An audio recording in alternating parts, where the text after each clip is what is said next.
Mesdames et messieurs, bonsoir. Ouais, je viens vous raconter quelques histoires, je vous le dis tout de suite, d'ailleurs, des histoires qui n'ont pas la prétention d'être nouvelles, et pour la simple raison qu'on prétend que les histoires nouvelles, on les prend dans la Bible, alors... Tout le monde sait bien, je pense, que la Bible, ça n'est pas le prix Goncourt de cette année, ça. La première de ces histoires se situe à Paris, quartier de la Madeleine, rue Godot de Mauroy. Vous savez que c'est une rue bien connue des amateurs pour l'intense circulation qui règne sur ces trottoirs. C'est là que des dames spécialisées continuent à venir en aide à l'humanité souffrante. C'est là, pour être encore plus précis, que les Vestales de Vénus s'ingénient à maintenir d'une main ferme et experte le flambeau de l'amour à un niveau... enfin raisonnable, soyons pas trop gourmands. Vous voyez où nous mène la politique de grandeur. À l'apoplexie. Il y a là, devant le numéro 18 de la rue Godot de Mauroy, une personne dûment agréée par les services de la préfecture, enfin tolérée, je crois que c'est le mot qui convient, et qui répond au prénom charmant de Mado. Mado la Gauloise. La Gauloise pour des raisons qui n'ont rien à voir avec la régie des tabacs, n'est-ce pas? Disons que c'est une raison sociale et pas sans autre. Quoi qu'il en soit, cette Mado, c'est un des meilleurs lévriers du parcours. Le meilleur rendement au mètre carré de macadam, enfin, une staccanoviste de la galanterie monnayée. Pour parler russe, il vaut mieux être prêt. Surtout si on est cubain. Il est 18h, l'heure de pointe, si j'ose dire, et tout à coup, parmi le flot innombrable des soupirants éventuels, surgit un petit garçon d'une dizaine d'années qui vient se planter devant Mado et qui lui fait « Et alors? Qu'est-ce qu'on est ?» On dit quoi, mon lapin? Ah, je sais pas, moi, on dit pas « Tu viens, mon chéri? Viens chez moi, il y a du feu, tout ça. » Alors ça se fait plus.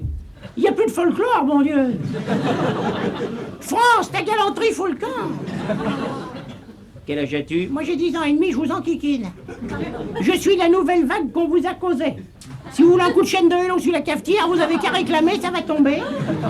Elle dit, c'est parfait, on va passer une bonne soirée, c'est agréable. Qu'est-ce que tu fabriques dans le quartier à cette heure, si tu veux me le dire? Oh, je ne vais pas aux fraises. Je cherche une femme. Oui?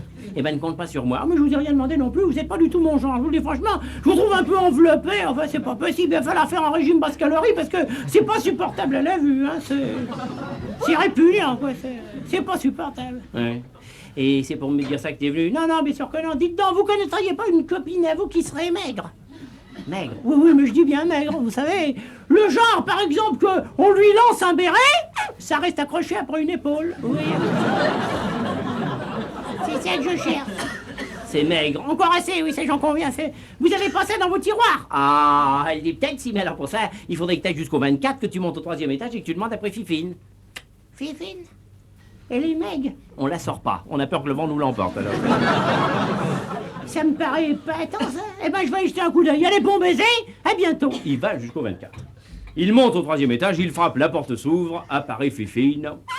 Triomphe de la minceur, en effet. Imaginez, si vous n'avez pas peur, monsieur Robert Schumann, juste avant la motion de ceinture, enfin avant l'accident, n'est-ce pas, après un mois de grève de la faim et peint par Bernard Buffet. Oh là là! C'est vous, Fifine? Elle dit oui, ce qu'il en reste. Eh ben, mon Dieu, il était temps que j'arrive. Il n'y en aura pas pour tout le monde, hein. Il va falloir se presser, dis donc, mes compliments, ça s'appelle tomber sur un os, hein. Ça, c'est du non-os. Alors, mon Dieu, là, vous me rappelez un poème de Victor Hugo. Ah oui? Oh, ben, c'est gentil, ça, lequel? Océane non-os. C'est pour me dire ça que t'es venu? Bien sûr que non, dites donc. Parlons peu, parlons bien. C'est combien le tarif de la galipette? Ah, elle dit pour... oui, c'est ça, oui, looping the loop, n'est-ce pas? Faut compter dans les 5000. Oh, c'est hors de prix, ça. Pourriez pas faire une petite réduction pour les élèves de 6e, non? Je suis un peu juste en ce moment, je viens de m'acheter un taille-crayon pour les fêtes, vous savez ce que c'est, ça? On se laisse aller, n'est-ce pas?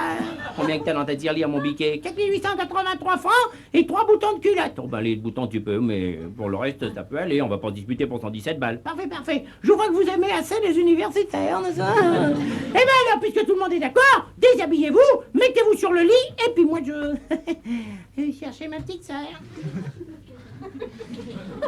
Elle dit, pardon, il y aurait aussi... Oh, il y aurait pas... ce conditionnel est trop, n'est-ce pas? Il y a la petite sœur, nous on fait ça en cordée, c'est beaucoup plus gai. Et puis comme ça, s'il y en a un qui glisse, alors... Oui, oh, ben je t'en prie, t'as le bonjour du club alpin. Alors... La malheureuse se déshabille. Elle répand sa collection d'osselets sur la courte pointe. 2 minutes après, la porte s'ouvre, le petit garçon entre en tirant sa petite sœur par la main, il l'amène auprès du lit et il lui fait Dédé, regarde un peu le panorama. Qu'est-ce que t'en penses? C'est mouvementé, hein?